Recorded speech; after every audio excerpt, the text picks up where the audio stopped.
the attacks on the media, the attacks on the arts. But he does have authoritarian characteristics. These are all things that Ortega does, that Maduro does, that the Castros did.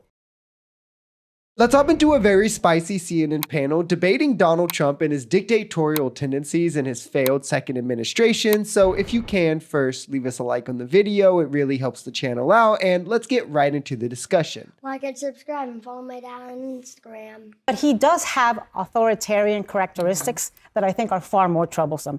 The attacks on the media, the attacks on the arts, the unwillingness to accept election results. I mean, he's still there and he won't accept the election results from 2020. These are all things that Ortega does, that Maduro does, that the Castros did, the weaponizing of government against their opposition. Those are all things that dictators do. And so I will keep saying that he walks like a duck, he talks like a duck, and he looks like a duck. Is that the saying? And that's where, for me, the question becomes, how many coincidences of Trump acting or utilizing the rhetoric of dictators or fascists do we have to see before we openly say, yeah, this guy is a fascist? For MAGA, it seems never ending, right? Like when he goes after media or when he attempts to steal a free and fair election with fake and fraudulent electors, when he is targeting the DOJ to go after his political enemies, when he's violating the Constitution in an attack against ethnic minorities, against non-nationals, echoing the words of Hitler,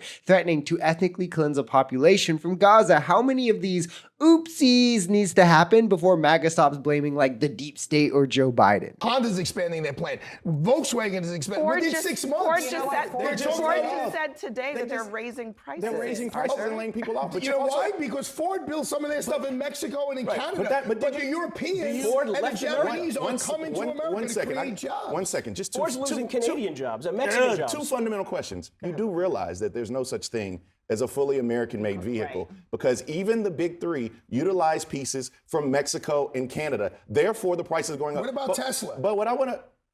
Tesla is the number one. Why are you shaking your head? Tesla is the number one vehicle made with American parts. Okay, let me respond. Honda is number two. Okay, Arthur, let me respond to that. Tesla is more American made than those other cars, but even they have said the tariffs are going to hurt us. But do you think the tariff is good policy? You too. That's what I mean. That's the large question. Do you actually think I don't think 145% on China is. To be clear, there's no evidence that shows that tariffs alone just magically move manufacturing to America. That's fan fiction. It's like why these companies are right now saying they're going to have to raise prices, because tariffs is a tax that is just entirely passed on to consumers. Tariffs can sort of kind of help if you're investing in manufacturing primarily, but Trump isn't even discussing doing that. And even with that blanket tariffs and to the rate Trump is doing it isn't going to be the way. And Bakari Sellers is right here, right? No matter what company it is in America in the auto industry, at some point through the production line, and this is in most sectors, not just the auto industries, they're going to outsource from foreign materials because it is just simply cheaper for these little nuts and bolts or small pieces to be produced in other countries than here. These